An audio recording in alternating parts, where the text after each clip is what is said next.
we definitely are making a big push to bring the whole company on chain.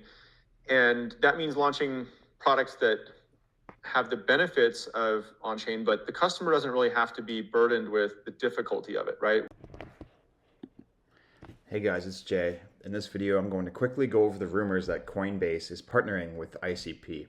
A rumor that's been kicked off of Jan Kamenisch silently leaving Dfinity, having people speculate that he's going to work for Coinbase. This is not substantiated yet, but I personally think it's more than possible than people realize, and I'm going to connect some dots for you. First off, let's go over some quick side notes about Coinbase and Dfinity's relationship to each other.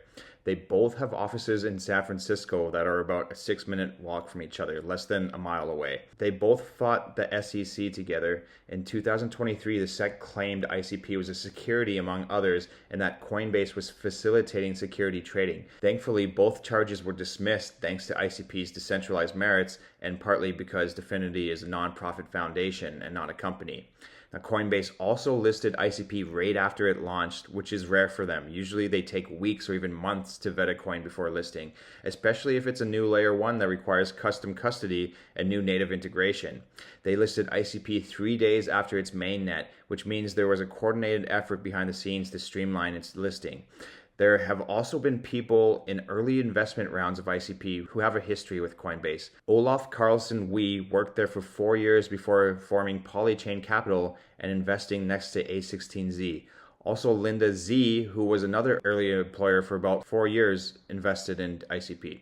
But the most important connection is Josh Drake, the current acting COO of Dfinity, which is the chief operating officer. He is the second employee next to Dominic on the Dfinity website. Josh previously worked at Coinbase for 5 to 6 years in senior operation and infrastructure roles, focusing on scaling, operations, infrastructure, reliability, and back-end systems. Now, do those things sound like places ICP has a product fit for?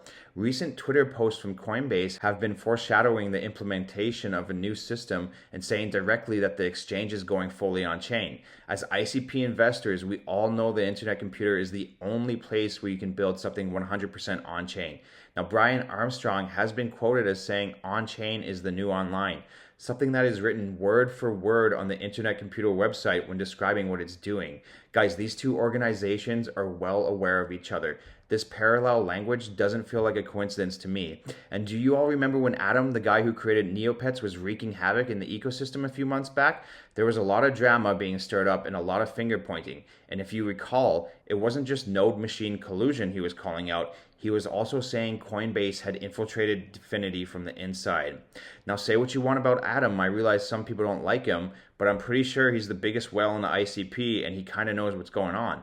If he's correct that Coinbase was intentionally trying to drive the price down, how likely is it that it's because they wanted a juicier accumulation window right before they announced what could be one of the largest partnerships in crypto and one of the biggest leaps to a new paradigm architecture that leaves the old Web 2 system behind? Knowing that the price would rocket as soon as they announced that ICP is the future and they're going to be the first major exchange to implement it. This video is not financial advice. I'm just some random guy on the internet. Like, share, and subscribe if you found this video useful, and have a good day. I'll see you on the next one.